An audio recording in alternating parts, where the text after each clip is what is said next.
Saudara, polisi melacak keberadaan pasangan suami istri yang positif COVID-19 dan jalan-jalan ke tempat wisata di Kota Malang. Akun media sosial Risafat Adrian jadi perbincangan hangat dalam beberapa hari terakhir. Pada 27 Januari lalu ia mengunggah kabar gagal liburan ke Bali karena positif COVID-19. Bukannya melakukan isolasi mandiri, Reza dan istrinya justru jalan-jalan ke Kota Batu dan Malang. Pemerintah Kota Malang langsung bergerak cepat, melakukan tes antigen massal di supermarket yang dikunjungi pelaku. Satu orang dinyatakan positif COVID-19 dari hasil tracing terhadap 30 orang di supermarket. Supermarket pun ditutup sementara selama 14 hari ke depan. Belanja di sini untuk aktif untuk melakukan testing ya di puskesmas terkait atau di Lakpeda untuk lakukan testing swab ya. Saya mohon untuk melokalisir ini semua yang merasa pernah kesini terus ada gangguan sedikit ada ini segera lapor ke kami, segera nanti puskesmas akan mendatangi atau sebaliknya. Polresta Malang Kota sudah mengantongi identitas pemilik akun Risafat Adrian. Pelaku diketahui berdomisili di Kota Samarinda, Kalimantan Timur.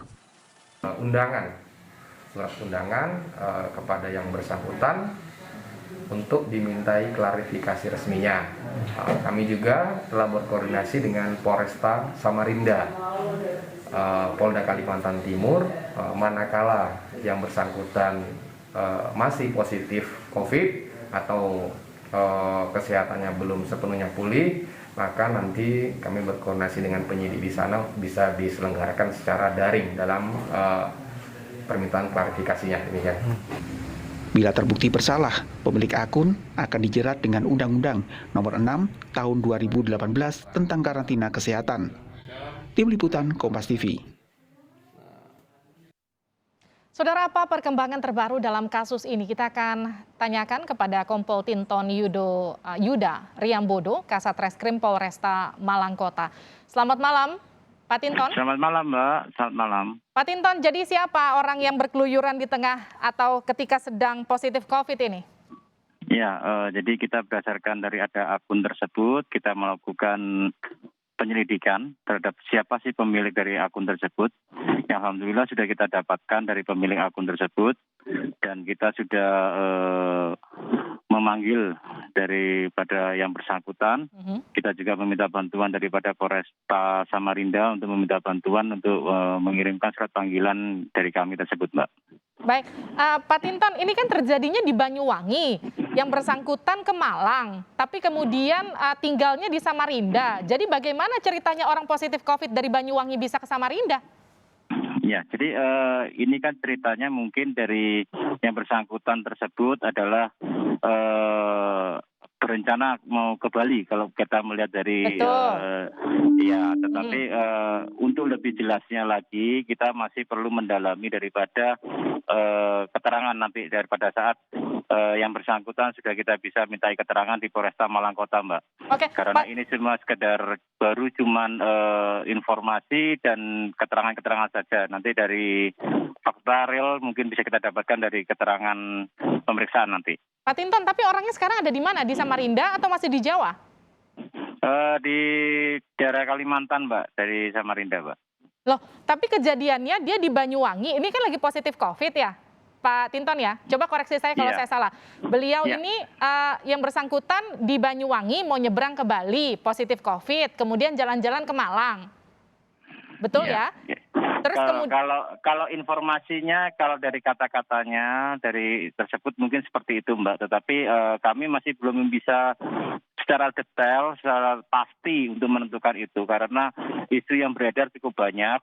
Makanya kita melakukan pemanggilan daripada yang bersangkutan untuk kita lakukan klarifikasi supaya kita bisa tahu secara detail bagaimana rute perjalanan daripada yang bersangkutan. Dari hal tersebut kita bisa mendalami terkait tindakan daripada yang bersangkutan tersebut, Pak. Oke, tapi dari hasil investigasi ini terjadinya kapan, Pak Tinton? Dari hasil investigasi kita masih belum bisa mendalami secara detail. Kami cuma sekedar mengumpulkan informasi-informasi tersebut. Kita dalami semua informasi-informasi dan kita juga akan meng-cross-check daripada keterangan daripada yang bersangkutan pada saat nanti akan setelah datang di Polresta Malang Kota. Ini kapan dipanggilnya Pak Tinton? Dalam minggu ini, surat panggilan kami sebenarnya dalam minggu ini, makanya kami juga bergerak cepat, berkoordinasi dengan Polresta Samarinda untuk melakukan pemanggilan terhadap yang bersangkutan untuk mengirimkan surat panggilan. Baik, ini karena jadi pertanyaan juga bagaimana kemudian jika memang ini terjadinya dalam waktu dekat, ada masa inkubasi virus, masa isolasi yang kemudian harus dilakukan, tapi yang bersangkutan dalam kondisi positif dari Banyuwangi ke Malang, bahkan sekarang ada di Samarinda. Ini yang kemudian jadi pertanyaan, artinya seharusnya tracingnya tidak cuma berhenti di Malang, tapi juga ke daerah-daerah yang juga dilewati oleh yang bersangkutan. Begitu ya Pak Tinton, artinya prosesnya akan jadi sangat panjang. Betul, sangat panjang sekali karena yang bersangkutan juga berjalan-jalan, bukan hanya di wilayah Malang saja, tetapi juga informasinya juga ada di Batu, Jogja, dan itu masih kita dalami semua, Mbak. Itu sekedar informasi, tetapi secara detail nanti kita akan coba dalami dari hasil pemeriksaan kami. Jadi kami hanya mengumpulkan semua informasi-informasi yang terjadi, yang kita dapat, kita kumpulkan dan nanti kita akan lakukan pemanggilan klarifikasi pada yang bersangkutan. Itulah tujuan untuk klarifikasi. Pak Tinton, ini udah ketahuan belum ya? Dia kan mau nyebrang, artinya menggunakan kendaraan. Kendaraan ini berapa orang yang ikut serta dalam rombongan yang bersangkutan ini, yang lagi positif COVID tapi jalan-jalan? Iya, untuk berapa jumlah pastinya kami belum bisa mengatakan secara pasti. Karena kita juga klarifikasi itu ada hal yang penting, makanya kita melakukan sesegera daripada yang bersangkutan tindakan. Kalau di Malang sendiri yang bersangkutan ini menghampiri ada berapa tempat ya? Karena kan kalau dari media sosial yang kita juga bisa sama-sama akses, ada salah satunya kalau nggak salah tempat oleh-oleh ya. Itu ada berapa yang di tracing tuh Pak Tinton?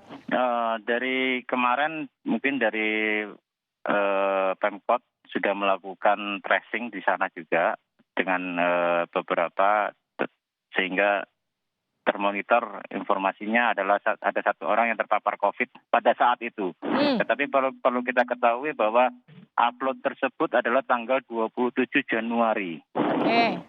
Iya.